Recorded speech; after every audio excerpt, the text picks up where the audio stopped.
Are you having a hard time figuring out what to get Dad for Father's Day?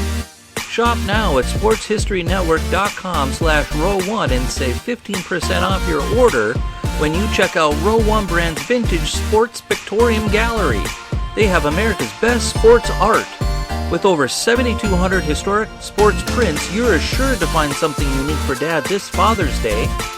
If he's an NFL buff, check out the 1963 vintage NFL helmet poster. Shop now at sportshistorynetwork.com/row1.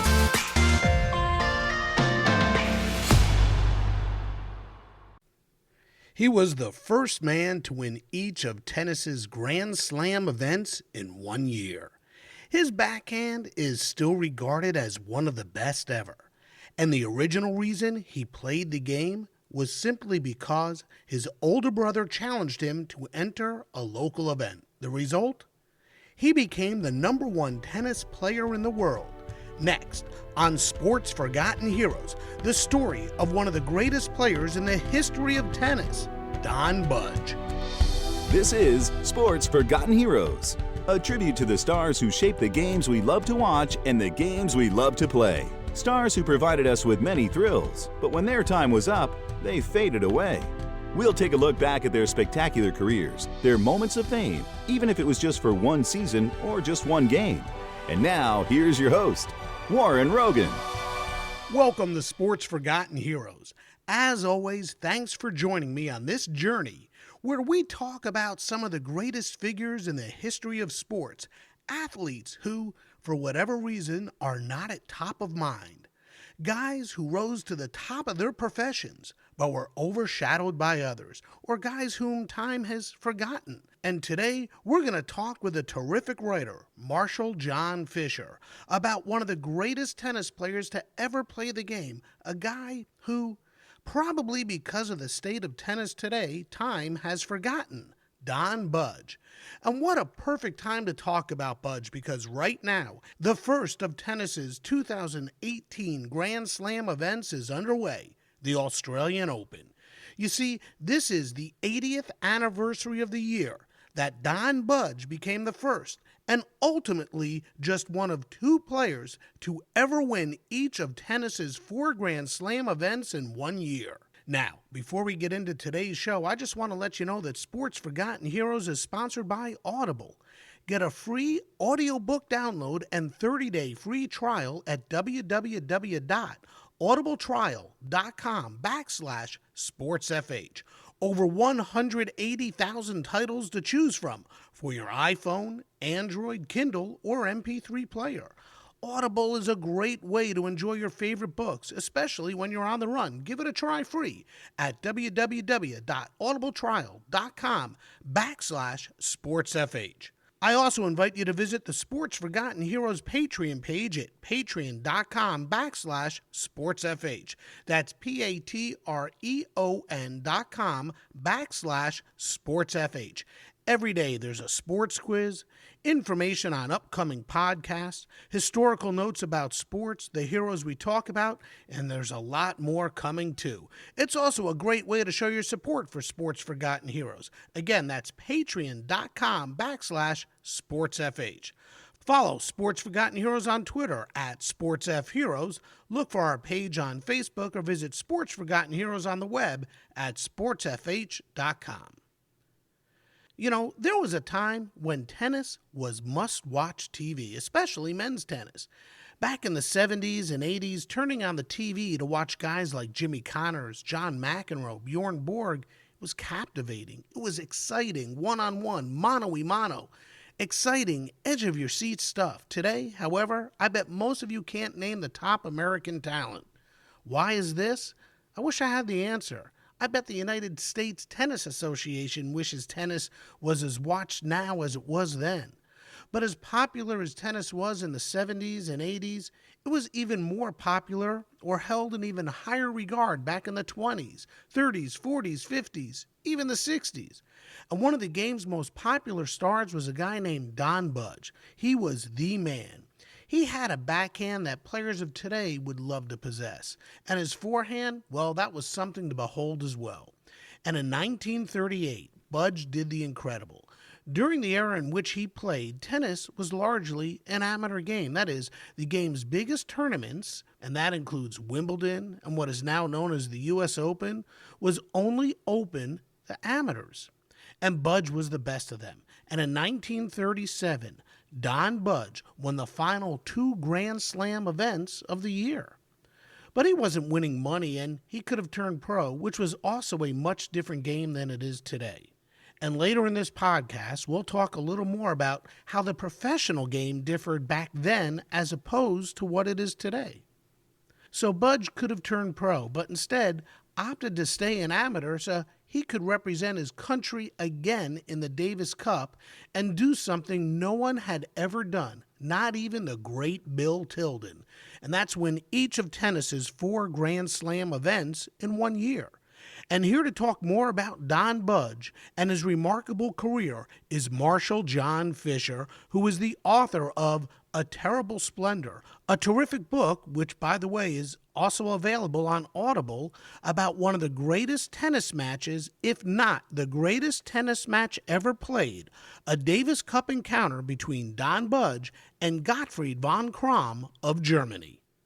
Marshall, welcome to Sports Forgotten Heroes. I am so happy you could join me today. Thanks. It's my pleasure. Hey, so tell me about your connection to tennis and what you love about the game so much. Yeah, well, I grew up in Miami and started playing at a very young age, about 8 years old, and I've just been a pretty serious player ever since. I mean, I played junior tennis tournaments in Florida, and although I've been living in the Northeast for 30 more years, still play a lot of tennis, and it's just always been a major interest of mine, and I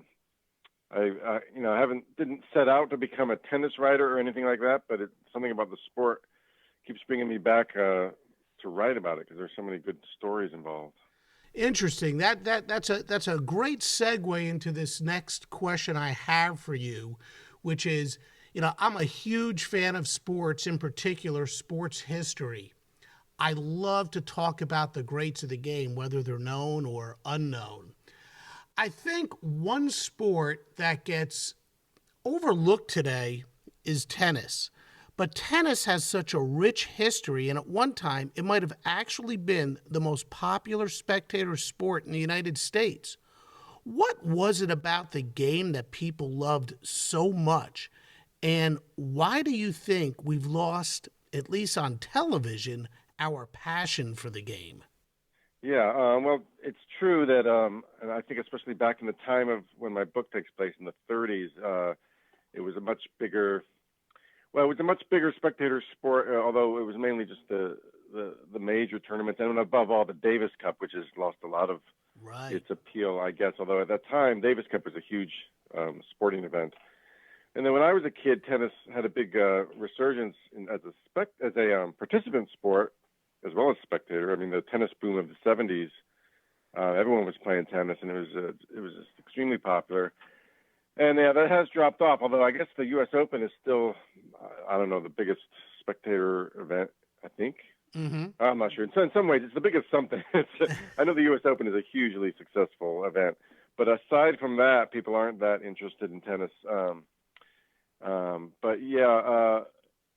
But the thing is about tennis is that it was such a big sport back then, I think partly because of the one-on-one nature, similar to boxing.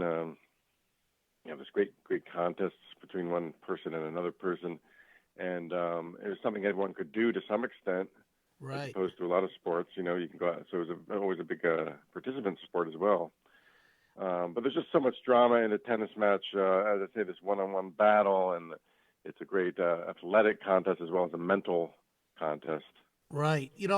Again, speaking from a television or a spectator perspective, I think arguably women's tennis is a more popular sport to watch today than men's tennis. And I think that's at least here in the U.S., and I think that's probably because the U.S. hasn't had a male win a Grand Slam event since Andy Roddick won the U.S. Open in 2003. But there was a time when the U.S. men were the most dominant players in the game, and one of those dominant players was Don Budge. In fact, In 1938, 80 years ago, Don Budge did the unthinkable. He became the first player ever, and there's only been very few, a handful of guys, to win all 4 Grand Slam events in 1 year. He won the Australian Championships, the French Championships, Wimbledon, the U.S. Championships. Now, before we get into it, a point of clarification for our listeners. At the time that Budge won the Grand Slam, professionals were not allowed in those tournaments, only amateurs. Thus, the Open era, as we know it today, didn't really start, I believe, until the French Open in 1968. Tell us about Don Budge. What made him so darned good, so much better than anyone else? Yeah, well, Don Budge was he was just a working class kid out of Oakland, California. His dad drove a delivery truck and lived in a very modest neighborhood, and but he was just a great athlete, and he grew up right next to a park, Bushrod Park, and he started. There was tennis courts there, and his older brother, got into tennis and was a good player, and Don would hang around and play with him, and then when he wouldn't play with him anymore, he would just hang around the courts and just play with anyone who would hit with him, and he was just such a good athlete. He became very good, and it was almost on a challenge. His brother called him lazy and said if he wasn't so lazy, he could probably win the 14 and under championships that were about to take place in Northern California. And so he went out and played, many hours a day for a couple of weeks, and he went out and won that tournament, and that was the beginning. And in those days, it wasn't such a widespread network of kids training. I mean, It was a lot different. And so just by being a great athlete and playing a lot, he was able to rise right up, and within a year, I think he was the California junior champion. Wow. And he just shot up like a rocket up through the rankings. So he had this natural ability for it as well. Oh yeah. He was he loved all sports, and his famous backhand in the tennis world, his backhand is famous as one of the greatest shots ever, and it was sort of modeled on the lefty baseball swing. Had that sort of look to it, and that's how he had learned the backhand. So he was an all sports player, but it certainly became one of the great tennis players. How dominant was he, especially in 1938? Not only did he win each of the 4 Grand Slam events, he won the final 2 the year before, 1937. So he won 6 in a row. Just how dominant was he? How much better was he than the players he was up against? In 37, when my book takes place, he just turned 21, and he just had risen up to become the world champion, which basically meant winning Wimbledon.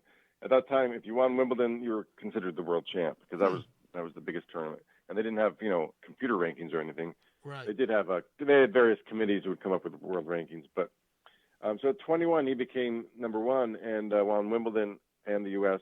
championships. As you say, it wasn't open then, so it wasn't called the U.S. Open. And he won that big Davis Cup match that my book is about. But at that time, often when someone got to be number 1, they would be tempted by an offer to turn pro and actually make some money, because until the late 60s, as you said, the most famous tennis players in the world didn't make a living at it. They were amateurs. So Budge was offered an awful lot of money at the end of 37 to turn pro, but he turned it down for 2 reasons. One, he had promised to defend the Davis Cup the next year, and that was just a huge point of honor. Mm-hmm. And also he had this idea, which no one had ever talked about before, to see if he could win the 4 major tournaments in 1 year. No one ever had referred to a Grand Slam before. And that was a really hard thing to do to begin with, but then when you consider how they traveled back then to get to Australia was not an easy chore. Well, back then most Americans didn't go down to Australia to play the Australian, in fact, or Europeans either. It was such a 3-week boat trip. But they were heading down. I think they were heading down there anyway for a Davis Cup, and he decided to go down and make that the beginning of his campaign to try to win all 4 majors. But yeah, if you look at the Australian Open draw, it wasn't their Open, the Australian Championships draws back then, it was almost all Australians, so it wasn't quite the same. But anyway, he told his friend Gene Mako, his doubles partner, that he was going to try to do this, and although he didn't announce it publicly or anything, and he really was in 38 just without question the best player in the world, and he won the Australian pretty easily, and managed to win all four, and that became known as the Grand Slam. How did he sustain a living? How did he make a living? If you're playing amateur tennis, you're not being paid. So how was he able to do all this? Well, the players back then first of all, I'm sure there were under the table payments, of some kind. Sure. That was sort of became famous in the 40s and 50s. That they were actually being paid by the tournament promoters to show up, to be in their tournament, even though it was, they weren't supposed to do that. But I don't think he was actually getting that way back in the 30s. But he was only 21. He was 22 when he turned pro, so pretty young. And of course, all expenses were paid. So he rarely had to pay for a meal and certainly not for any travel. And a lot of the time he was traveling with the United States Davis Cup team, so everything was paid there. But no, he didn't. He didn't really make a living. He had a job, and a lot of them had jobs in the off season, I guess, which back then would have been between September and just through the end of the year. So they get little jobs. So I think sporting goods companies would give them little payments, but they certainly didn't make much money at all. Mm-hmm. But it was more for the glory. And then you'd, at the age of 22 or 25 or whenever it was, you'd finally grow up and get a job. Yeah. Let's paint a picture for a moment here. Mm-hmm. Just how big a star was Don Budge, regardless of sport? Who would you compare him to today as far as popularity is concerned? I mean, tennis was a big deal back then, and if you were a winner in tennis, you were known. Oh, yeah. I mean, there were fewer sports in total, and that was one of the big ones. So, yeah, he was a huge star. His face was all over ads and in magazines and on radio, and he was definitely a household word. There's no question about that. One of the aspects to Don's game that you've written about is how heavy a ball he hit. Yeah. Explain that and how difficult it was for his opponents to play against. Yeah, well, he's a big, strong guy, and he liked to use a heavy racket. He used a 16-ounce racket, which compared to, today most rackets are 10 or 11 ounces, and even back then, though, I think 12 ounce was about a normal racket. So people couldn't believe that he was playing with this heavy thing, and had a huge grip on it, 4 7/8 inches around, which is, I don't know if you know, most people today play with a 4 3/8, 4 1/2. 4 7/8 is a very, very big grip, and he even used no leather grip on it. So it was just bare wood, which was very unusual in the 30s. Everyone had leather grips by then. Uh-huh. But he just swung that thing, and he hit it so hard that when you're playing against a great player who really hits the ball hard, it just feels heavy. People call it a heavy ball, and so his opponents would say things like, you try to come to net against Budge, and it's like you're volleying a piano, because the ball would just come at you so hard. It would sort of take the racket out of your hands. Uh-huh. Was that a natural aspect to his game, or was it something he worked on? I think it's just the fact that he hit the ball so hard. I think that's what they're trying to say when they say a heavy ball. And of course, swinging with such a heavy racket makes it easier to hit harder. There are, of course, disadvantages, especially, but he was strong enough that he could swing that thing around pretty quick and really nail the ball. Was tennis really a world game back then? Tell me about what tennis was like back then. Oh, yeah, absolutely. Maybe not as much as today, but there were top players from all over. Of course, I guess less so than today. The United States and England and France were pretty dominant. But there were great players on the world tour from as far away as Japan and, of course, Australia and from all the other countries. Germany and Poland had a great player, and it was definitely an international sport. But I guess I would say less so than today. It was more concentrated in the bigger Western countries. Mm-hmm. So he gets into tennis, as you said, by virtue of a challenge from his brother, and he does really well. And I think early on in his career, he forges this relationship, a partnership with Gene Mako. How important was that? And if you can, tell us a little bit about Gene and how the two of them became such good friends. Gene Mako was another really great athlete. Just a natural growing up in Los Angeles. in the 30s, and he was considered to be the next great prospect coming up out of California until Budge overtook him in the 18 and unders championships. And Mako went on to have a great career, although mainly as a doubles player with Budge. They were the greatest doubles team in the world for a while. Mm-hmm. But they became buddies playing the junior tournaments together, and they just got along real well. They liked to go see a lot of jazz wherever they were and have a good time together. Mako had a big injury, I guess, that when he was young that kind of halted his singles rise, but became a great doubles player. He even played a little semi-pro basketball at one point, and he was just an amazing athlete. But they together were their unbeatable doubles team. Was it important to have a partner like Gene Mako at the time, or did it even matter? Important for like personally, or you mean in? Yeah, I mean to have a friendship on the road and to have a partner for doubles like that who you could always rely on. Yeah, well, I think it was. I mean, sure. I mean, the Davis Cup was the most important thing, and so to have you needed not just a great singles champion, you needed to have a great doubles team. So that was great for that, and I think for Budge it was just wonderful to have your best friend traveling around with you, and they had a great time. That's for sure. And the Davis Cup, which, as we said earlier, or as you stated earlier, certainly is not nearly as big today as it was back then. I mean, that was just this huge event, a yearly event. And it had quite an impact on Don Budge, especially when you consider he left school to be a Davis Cup player. Talk about that. Yeah, I mean, that was definitely the premier event in tennis. I mean, no one, they still play the Davis Cup, and players get pretty excited to win it, but nothing like it was back then.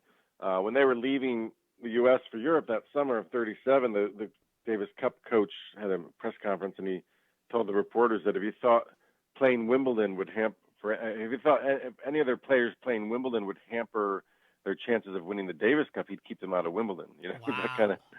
that kind of thing. He didn't actually do that, but the point is that that was the big trophy, even more than Wimbledon, and it's what players talked about, and they often talked about how they were never so nervous as when playing for their country in the Davis Cup. And it was huge headlines for the Davis Cup, and much different than it is today. Would you say, obviously it's structured much differently because the Davis Cup is more of a world game, but if you had to compare it to something, would it be similar to that of perhaps the Ryder Cup? I guess so, but the Ryder Cup is just 1 week in a year. Is that right? Right. So 1 week. So yeah, it's. I guess you could compare it. And the funny thing about the Davis Cup is they haven't changed the format. Since it started in 1900. It's still the same thing with it. There's a year-long draw, so you play in different rounds at different times of the year, and it's always been the same format of two. You have two singles players and one doubles team, and you play two singles matches the first day, one doubles match the second day, and then the third day you play the reverse singles. And so it's kind of interesting that it's just never been tampered with. Although people are always talking about how they need to change the format and make it into a one or 2 week a year thing, so that more players would play. But they've stuck to it. Interesting. Yeah. Maybe sometime in the future you could come back. There's a particular match I'd love to talk to you about in regards to the Davis Cup, and we could also talk a little bit more about the history of the Davis Cup. Right. Yeah. Hey, obviously Don had a lot of natural ability, as we said, but natural ability is not always enough. So he sought out the help of a coach, Tom Stowe. Who was Tom, and how did he affect Don's career, and what did Tom get out of Don's success? Well, yeah, Tom Stowe was a pretty well-known coach of the UC Berkeley team in California, and very well-known locally. And he changed. He made the big change in Budge's game, which allowed him to kind of rise to the top. Which was that growing up on the hard courts of California, Budge had what they call the Western forehand. They still call it Western, which just means more of a topspin grip with the racket turned over. Of course, now every single pro uses a Western, but even when I was a kid, it was a little bit unusual. And back then, so much tennis was played on grass, where the ball bounces low, that Stowe realized that for him to be a world-class player, he's going to have to change to an Eastern grip so he can pick up these low balls, because when you have that racket turned way over, it's hard to pick up the low balls. And so he made that change, so he began hitting a flatter, harder ball and being able to adapt to grass more. And that was the main thing he did, in addition to just training him really hard and getting him to believe that he was a champion. He could be a champion. How difficult he was a great influence, yeah. How difficult is it to change your grip in tennis? I know that when we talk in terms of golf, they say changing your grip is a process. It takes a while to change your grip, become comfortable with your grip, and then be able to rely on that grip to hit a good ball. Is it the same thing in tennis? How difficult is it? Well, I think, first of all, when you're still a kid or a teenager, it's a lot easier. And, any change you make feels completely terrible. But if you stick at it for a couple of weeks, it'll just become natural to you. It's interesting, though. I can't think of any pro that's really changed his grip after being a world-class pro, at least in my memory. So it's pretty unusual once you've gotten to that stage. But he was, when I'm talking about when Budge was 17, 18, so he was still, I think, more adaptable, and he was able to do it. And how did that affect his game? I mean, obviously he became a champion. Is that the key change that Stowe made, or was it a complete evolvement of his game? No, I think that was the main change, although Stowe also, I think, gave him a different attitude, made him believe that he could, a lot of it, so much of it is mental, and he really convinced him that he could be a great player. And just, but changing that grip allowed him to hit the ball a lot harder, because it hit it with less spin and hit it harder. Back then, it was very different than today, where everyone hits with huge spin with the current rackets and strings they use and the style. Back then, it was much more of a flat game. You could hit some spin. People would hit little top spin, little slice, but this enabled Budge to hit a nice, hard, flat ball. And then the other thing he did was, I don't think he learned this from Stowe, but he figured out how to take the ball on the rise, which some of the greatest players would do. And so he became a very powerful attacking player, taking the ball early, hitting it hard and flat.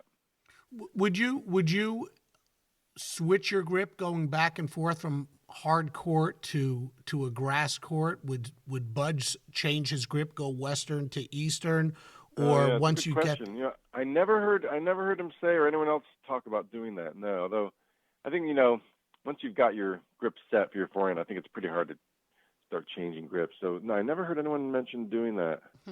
I think he was pretty happy with the new one.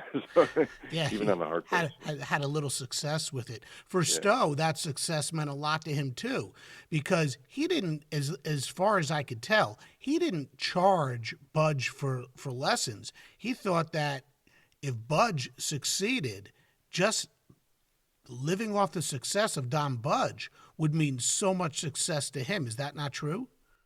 Yeah, I think that's the case. I mean, I don't think we'd be talking about him now. He would be probably still known locally as the great Berkeley coach, but he this really made his place in tennis history, and that he played such a big part in the rise of Budge's career. The changes Stowe made in Budge's grip and the change he made to how Budge attacked the ball wound up being the main keys to elevating Budge's game to world class. Now, before we get to those magical years, a quick reminder. Today's podcast is sponsored by Audible, and as you might imagine, research for Sports Forgotten Heroes requires a lot of reading, and now I'm able to do research by downloading books from Audible. In fact, for you, listeners of Sports Forgotten Heroes, Audible is offering a free audiobook download with a free 30-day trial to give you the opportunity to check out their service. Over 180,000 titles available from history to fiction to sports and more. Give Audible a try. To download your free audiobook today, go to audibletrial.com/sportsfh. Again, that's audibletrial.com/sportsfh for your free audiobook. Hey, if you're like me and always on the run and want to read without carrying around a heavy book, Audible is great. Give it a try. It's free. Doing research for Sports Forgotten Heroes is fun. I love reading or listening to little nuggets about the heroes we focus on. And some of those nuggets are uncovered when you listen, and Marshall's book, A Terrible Splendor, is one of those books you can listen to on Audible. And one of the terms I learned that tennis fans of the day used to describe Budge was superhuman, and his racket had a cool name too. Another thing I read in your book, a term that was used, Budge was considered superhuman. His shot was heavy. It was powerful. Heck, even his racket, as you said, was too heavy for some. Tell me a little more about his racket. I'm very intrigued by the name, the Wilson Ghost. No, yeah. Well, it was just because they painted it white and they called it the Ghost. It's funny when he was using it as an amateur. Of course, they couldn't have his name on it, so it was just painted white. Actually, had a little picture of a ghost on it, and he loved that racket. And after 38, when he turned pro, it became the Don Budge Ghost. But it was just a heavy bludgeon, I mean, most players just couldn't believe he was playing with that thing. And did he? And I know, I'm sure the one they marketed was not 16 ounces, but he had his made heavy. I don't think anyone else played with that heavier racket. You also said that he didn't use he didn't tape his racket. He didn't have a grip on the racket. Yeah. He must have strangled that racket to keep it from slipping out of his hands. How do you go about playing the game of tennis without using any sort of leather grip or a grip of some sort on the racket? Yeah, well, he actually got this idea from Bill Tilden, Big Bill Tilden, who had been the greatest player in the 1920s. And he also played with no grip. Although at his time, in the 20s, I think most people had no grip. I mean, at that time, leather grips hadn't come into vogue, and people just played with the wooden grip. But they did have it grooved. So you had these lines in it for the sweat to run away, So it had these tiny parallel lines grooved in the grip. And Budge just liked it that way. And so even though in the 30s everyone else was using leather grips, he and also Tilden, who was playing professionally then, those two had the bare leather grip. They just liked the feel of it. Interesting. Another important aspect to Don's game and to the rise to the top of the game was conditioning. At what point did he realize he was not in the condition he needed to be in order to consistently play championship tennis? I mean, this guy was snacking between sets. At what point did he say, you know what, I better stop this if I want to be any good?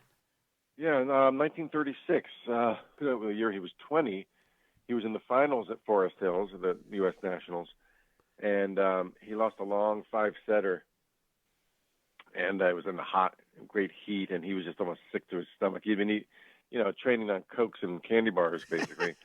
and and he realized then that he had lost, probably because he just was not in the right shape. And he vowed then he was never going to lose another match because of that. So that's when he started training. That off season, that fall after the U.S. championships, he went back to California and he started running, got into this huge running routine in the hills of Berkeley. And he'd just get up and run every day. And he really completely changed his physical condition. And that definitely was great for him. As we talked about earlier, Don was on the road to success quite early, and perhaps his youthfulness led to some interesting encounters on the courts, especially at Wimbledon, and in particular with the Queen. Can you tell us about some of those encounters? Yeah, well, there's a funny story.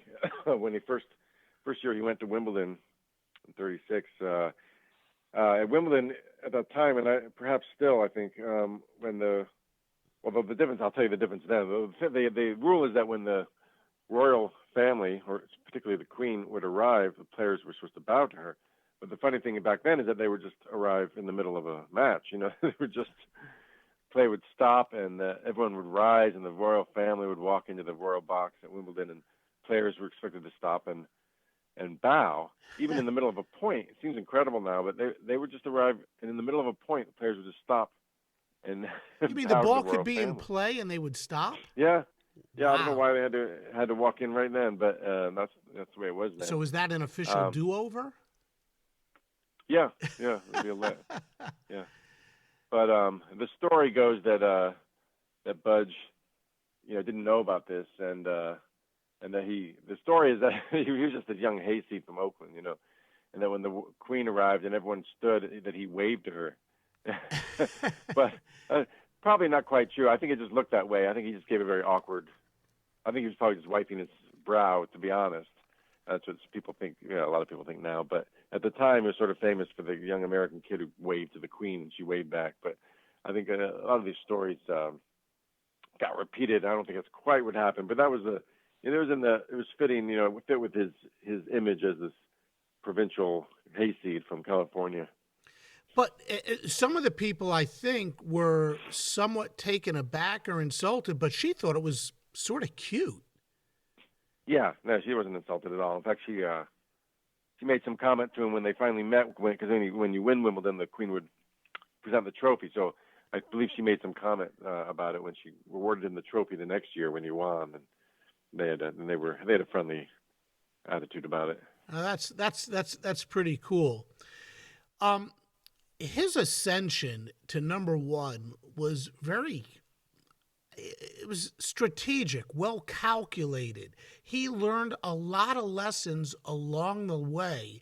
And one in particular that you wrote about was he was invited to umpire a match for two great players at the time, Fred Perry and Ellsworth Vines. And not only did he umpire, but he took at least some mental notes. Talk about that and what he learned from doing things like that. Yeah, this is what I was referring to earlier. This was, I think, between 36 and 37. And this was a professional match because Vines and Perry had each been world champion as an amateur, and then they would turn pro, and now they were making money just playing each other. And the way they would do it then in the professional tennis was usually just a one-on-one tour. You'd go from city to city, play each other every night. And when they were in California, they had Budge be the umpire because Budge was one of the top amateurs. And he said later that he realized watching this match, he was amazed at how Ellsworth Vines and Perry, I guess, took the ball on the rise. Instead of waiting for the ball to come up and then down and hit it, they would move in, catch the ball right after it bounced, and be very aggressive, catch the ball early, hit it hard, and come to net. And he absorbed that and went back and started practicing that. And he said that was the big thing that catapulted him to world champion, is being able to take the ball on the rise like these great pros and be much more aggressive. So studying the game really helped him. As we spoke, he was, people were more on their own then, and he was apparently very observant and ambitious, and really was able to make some changes on his own. Yeah. So he's at Wimbledon in 36, and in 37, he wins Wimbledon, and he wins the Triple Crown. He wins the singles, the doubles, the mixed doubles. How special or unique was it to win all three? Was that unheard of at the time? Was it a special thing? Was it a goal? Tell me about how winning all three championships at Wimbledon, how important, well, we know how important it was, but how special was it? Yeah, no, I think it was pretty rare and special. He did it. A few years later, Bobby Riggs did it, actually, in 39, and he famously bet on himself to win all three. But that has become a very rare thing since. I can't remember, and I don't think anyone's done that I don't know. I think even after the 30s, I'm not sure. I have to look that up, but it became a very rare thing. Of course, nowadays they don't play all three. It's most of the top players don't even play the doubles, much less the mixed doubles. But I don't think even McEnroe did it. And McEnroe used to play a lot of doubles, and he certainly won the men's and the men's doubles, singles and doubles. And he won the mix, but I don't think he won it the same year. So other than Budge and Riggs, I'm not sure who else has done that. Wow, so it is a really unique thing. The guy just had this phenomenal career. Again, I got to ask, just how good was Don Budge, especially compared to the other players he played against, and even compared against some of the guys we watch today? Yeah, well, there's certainly no one's been more dominant than he was for their era, and I think you have to, comparing players, you got to talk about how they were in their own era, because, obviously the game has progressed. It's true in every sport. I mean, to compare a great champion from the 30s in any sport against today, they would be like, their actual playing in any sport would be just like a small child playing today, right? Right, sure. Not a small child. I'm exaggerating, but certainly no athlete from the 30s could compete against the current athlete in any sport. But you have to compare against your own time. And for his era, he was absolutely as dominant as anyone's ever been. I mean, in 38, when he won the Grand Slam, I don't think he lost a match of note, any match that really counted. So, a great player, a great athlete, and certainly one of the very greatest players of all time. Was the tour, the amateur tour, whatever you want to call it, was it somewhat similar to what we see today where they're playing week in and week out, or were the tournaments more spread apart? What was tennis like back then? Yeah, they were playing. I mean, I don't think they had more of a break. Like I talked about the off season, from October, November, December, but which today you don't have. They play pretty much all year, except a few weeks in December maybe. But the rest of the year they were playing a lot. They certainly played. There was the whole American circuit in the summer and the European circuit in the spring, and they were playing a lot of the year. And there were almost as many tournaments. So it was a big deal. Yeah, it's definitely a year-round event or year-round circuit. Mm-hmm. Why did he ultimately decide to turn pro? And as you had mentioned just before, the pro game looked a lot different than it does today. You were really only playing against one player, traveling from city to city. It wasn't a pro circuit like we know of tennis today. Why did he decide to turn pro? Was it strictly for the money? Yeah, sure. I mean, it was a little frustrating to be the greatest player and not be able to make a living. And so others had paved the way. And now by 1938, the top player could make a lot of money, the top couple players. Of course, there wasn't room for many people to make a living.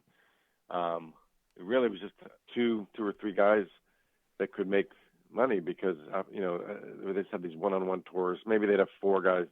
They'd have two matches going on, but they didn't really have full tournaments.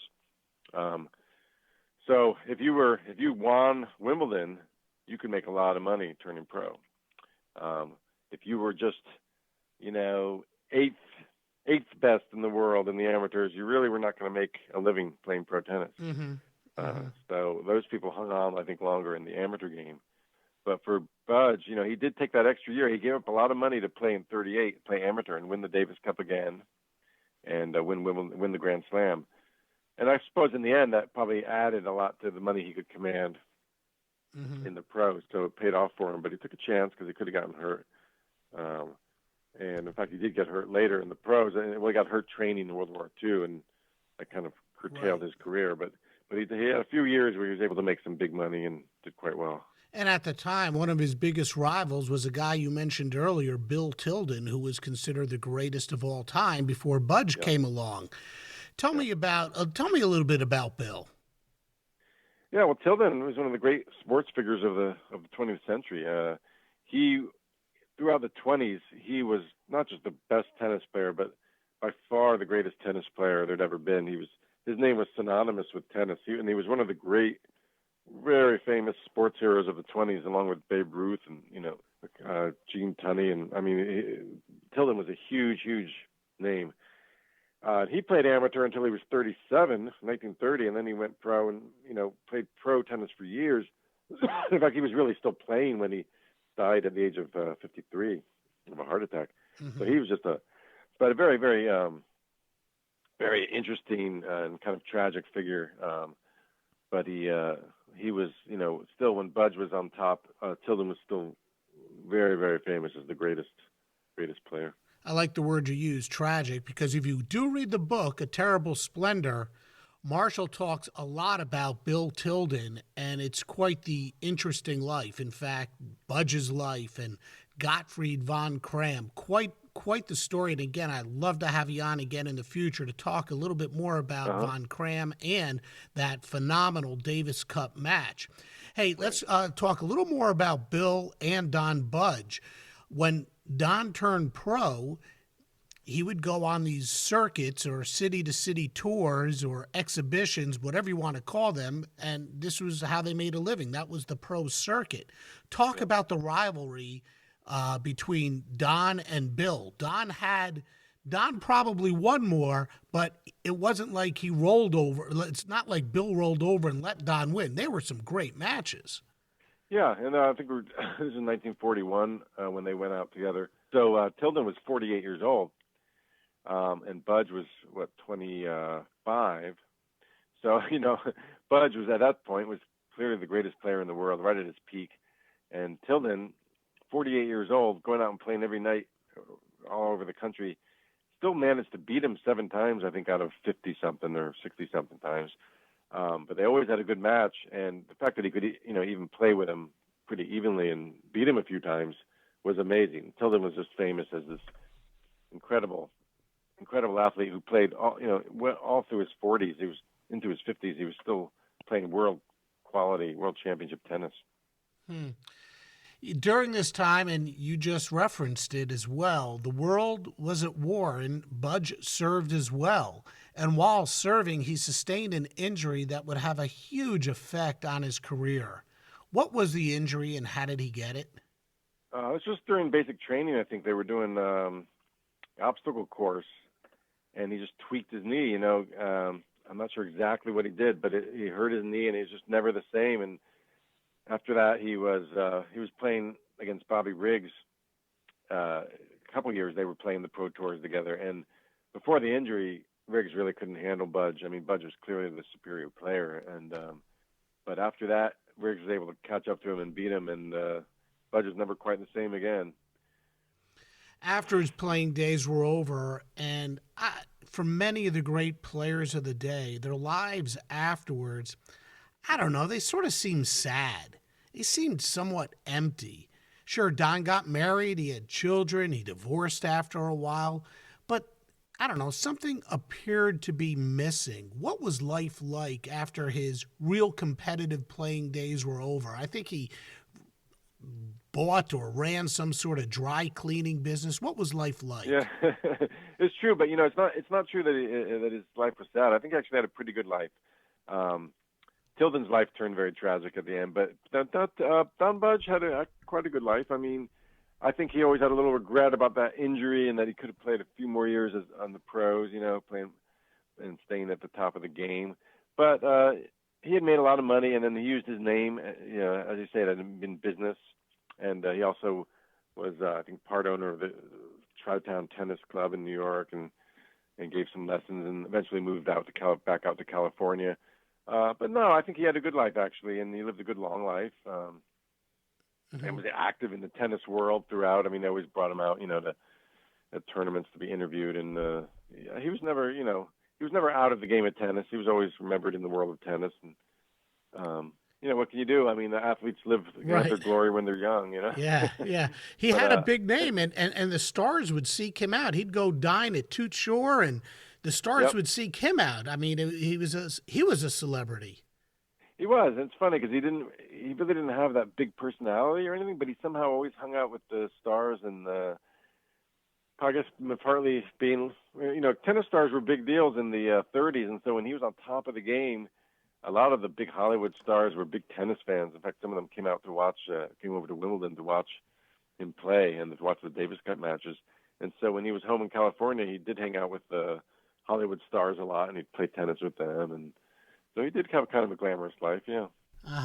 Hey, many experts in the world of tennis still consider Don Budge to be one of the greatest players in the history of the game. They still rank him in their top 10 of all time. And as you mentioned before about his backhand, they say that backhand might have been the best ever. How does his game rank? Yeah, I mean, as I say, you got to compare it to the area you live in, and he was without question the most dominant player of his era, and that stroke was the dominant stroke of his era. So even though the game has changed so much, and no one would hit a flat ball like that anymore and play the way he played, anytime you talk about the all-time greats, you certainly mention Don Budge pretty quickly. How should we remember Don Budge and what made him so great? Well, he was the first to win the Grand Slam, and he'll always have that, and in fact, the only other man who's ever done that is Rod Laver, who did it twice in the 60s. But with all these incredible players we've had, no one has won the Grand Slam, which is winning all 4 majors in 1 year. And so kind of like the 1972 Dolphins, who were the only undefeated team. Don Budge always, so far, he's got that. He's the only, or rather, he's one of two men, and he was the first to win the Grand Slam. He'll always be the first, anyway. Very cool. Marshall, thanks for joining me on Sports Forgotten Heroes. Hey, tell me a little bit about the book you wrote, A Terrible Splendor, and would you consider coming back to talk about one of the main characters of that book, Gottfried von Cram, another of tennis's forgotten heroes, on a future edition of Sports Forgotten Heroes? Would you consider coming back? I'd be happy to come back. Yeah, A Terrible Splendor is centered around the 1937 Davis Cup final, the famous match between Don Budge and Gottfried von Cram, Germany against U.S. for the Davis Cup right before World War II. You have these two fascinating people, plus a third, which was Big Bill Tilden, who we've talked about, who was the greatest American player. And as you'll learn if you read or if I come back, you'll learn that he was not coaching the Americans, He was coaching the German team. And so there's just a lot of very interesting off-court stuff going on around this match. And it was often called the greatest match ever, in those days anyway. And I think because of what was at stake, you could still think of it as the greatest tennis match ever. Absolutely. Hey, Marshall, thanks again for joining me on Sports Forgotten Heroes, and I look forward to our next conversation. Great. Thanks. It was fun. I will have Marshall back to talk about that match and the Davis Cup, a somewhat forgotten yearly international tennis championship. As for Don Budge, for his career in singles play, he won 569 matches and lost just 278. That's a winning percentage of almost 70%. He won 43 titles, including the 6 straight Grand Slam championships, the 1937 Wimbledon and the 1937 U.S. Championships, and then the incredible year of 1938 where he won the Australian Championships, French Championships, Wimbledon, and the U.S. Championships. And as a pro, he also won 4 majors, the 1940 and 1942 U.S. Pro on top of the 1939 Wembley Pro and the 1939 French Pro. In doubles play, Budge won 4 Grand Slam events, the 1936 and 1938 U.S. Championships with Gene Mako, and the 1937 and 1938 Wimbledon, also with Mako. And in mixed doubles play, Budge won Wimbledon in 1937 and 1938 with Alice Marble. And he won the 1937 U.S. Mixed Doubles Championship with Sarah Palfrey Cook. And in 1938, he won it again, this time with Marble. Incidentally, in 1936, he lost the Mixed Doubles Championship along with Palfrey Cook to Mako and Marble. Don Budge was elected into the International Tennis Hall of Fame in 1964. For more information on Don, please visit sportsfh.com. Next time on Sports Forgotten Heroes, we're going to visit with author Ralph Hickok for a look back on the career of Pro Football Hall of Famer Johnny Blood, a member of one of the first dynasty teams in NFL history, the early Green Bay Packers. That's next time. Again, thank you to today's guest, Marshall Jon Fisher, and thanks to you for tuning in, and we'll see you next time on Sports Forgotten Heroes. We here at the Sports History Network proudly partner with 26 podcasts, all revolving around the history of sports. But did you know that many of our hosts were sports history authors way before they started their shows? It's true. We've got Joe Ziemba, host of When Football Was Football, Joe Zagurski, host of Pro Football in the 1970s, Mark Morthier, host of Yesterday's Sports, Tommy Phillips, host of Lombardi Memories, and Scott Adamson, co-host of From the 55-Yard Line. All these authors have many books for you to choose from. To check them out, go to our website at sportshistorynetwork.com/sportshistorybooks. Pick up your copy today. Soundtrack provided by Kevin MacLeod of filmmusic.io.